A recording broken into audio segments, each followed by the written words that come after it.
আমেরিকার কাছে কখনো মাথা নত করবেন না রুশ প্রেসিডেন্ট ভ্লাদিমির পুতিন। বুধবার রাশিয়ার 2 তেল কোম্পানির ওপর নতুন করে আমেরিকার নিষেধাজ্ঞা আরোপের পর এমন মন্তব্য করেন তিনি।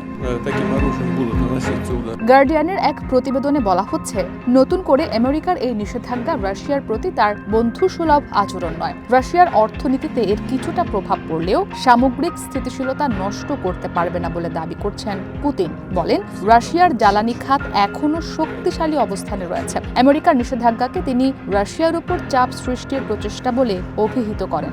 বলেন, আত্মসম্মান বোধ সম্পন্ন কোনো দেশ বা জনগণ কখনোই চাপের মুখে সিদ্ধান্ত নেয় না।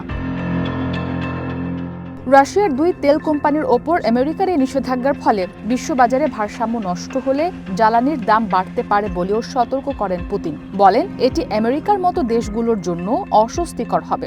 এছাড়া রাশিয়ার গভীরে কোনো সামরিক হামলা হলে দেশটি ভয়াবহ প্রতিক্রিয়া দেখাবে বলেও হুঁশিয়ারি করেন পুতিন। বুধবার রাশিয়ার 2টি বৃহত্তম তেল কোম্পানি রসনেফট ও লুক অয়েলের ওপর নিষেধাজ্ঞা আরোপ করেন ট্রাম্প। দ্বিতীয় মেয়াদে ক্ষমতায় আসার পর রাশিয়ার বিরুদ্ধে এটি ট্রাম্পের নতুন ও প্রথম নিষেধাজ্ঞা।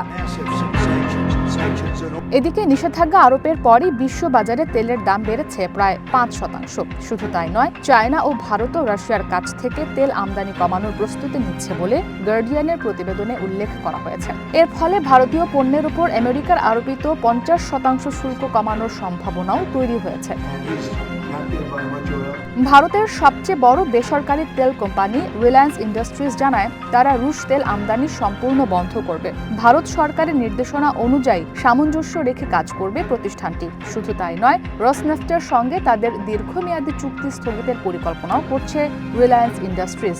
একইভাবে দেশটির রাষ্ট্রীয় মালিকানাধীন ইন্ডিয়ান অয়েল, ভারত পেট্রোলিয়াম এবং হিন্দুস্তান পেট্রোলিয়ামও রসনেফট ও লুক অয়েলের সাথে তাদের বাণিজ্যিক নথি পর্যালোচনা করছে।